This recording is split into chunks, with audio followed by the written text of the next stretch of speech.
لا إله إلا الله محمد رسول الله لا إله إلا الله محمد رسول الله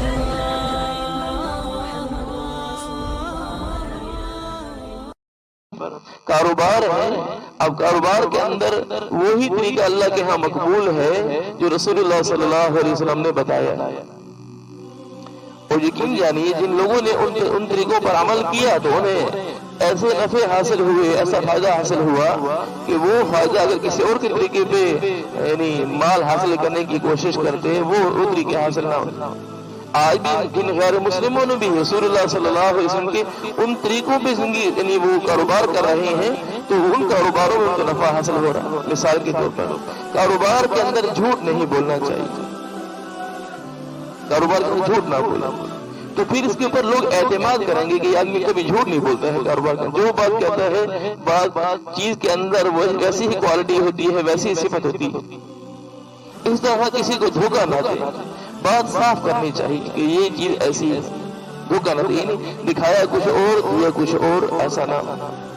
اسی طرح حضور صلی اللہ علیہ وسلم کی سنت طریقوں میں سے ہے کہ کوئی آدمی اگر کوئی چیز لے کر گیا ہے وہ واپس لے کے آتا ہے تو واپس لینا رسول اللہ صلی اللہ علیہ وسلم کی سنت ہے.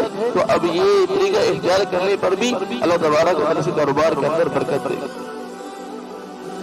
تو یہ اعمال ایسے ہیں جن کی وجہ سے کاروباروں کے اندر خیر برکتیں حاصل ہوتی ہیں. جن لوگوں نے ان طریقوں کو اختیار کیا تو وہ اپنے کاروبار کے اندر خیر برکتیں دیکھتے ہیں. تو جب سے دھوکہ شروع ہوا وہ کاروباروں میں جھوٹ شروع ہوا, اسی وجہ سے کاروبار کے اندر سے برکت ختم ہو گئی. دھوکہ ہونے کی وجہ سے لوگوں کا اعتماد اٹھ گیا اور آج کاروبار تو ہو رہا ہے, جتنی کوشش ہو رہی ہے, لیکن وہ خاطر خواہ نفع حاصل نہیں ہو رہا جو حضرات سرکار رضی اللہ تعالیٰ عنہ اجمعین کاروباروں میں ان کو نفع حاصل ہوا کرتا تھا.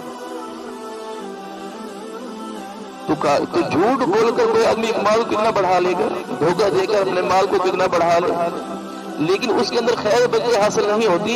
اس لیے جتنا مال بڑھتا جا رہا پریشانی اتنی بڑھتی چلی جا رہی ہے.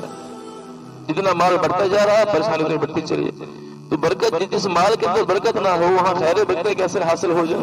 جس مال کے اندر جھوٹ شامل ہو, جس مال کے اندر دھوکہ شامل ہو, یہ ساری چیزیں یعنی جھوٹ بول کر دھوکہ دے کر کاروبار کیا جا رہا ہو, اس سے مال حاصل ہو رہا ہو, تو اس آدمی کو خیر برکت کیسے حاصل ہو سکتی ہے.